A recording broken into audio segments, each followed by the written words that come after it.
Bumangon, Pilipinas. Viral ang pagpasok sa freezer at paghiga sa yelo ng convenience store ng ilang netizens. For the content lang yan.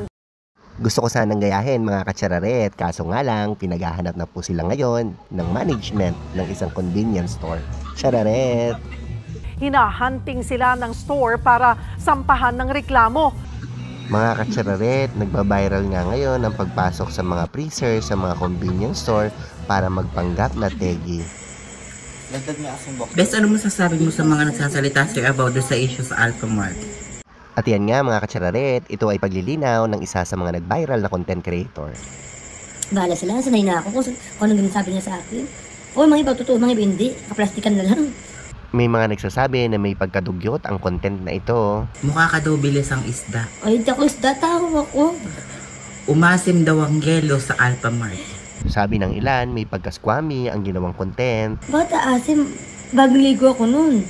Bagong ligo naman Kahit pala. daw nakaplastic ang yelo, dirty na daw kasi dirty ka daw.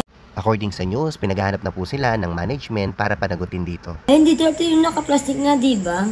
Pag nakabukas yun, madumi na. Yun naman pala mga katsararet. Kung alam na namin, binili na namin yun.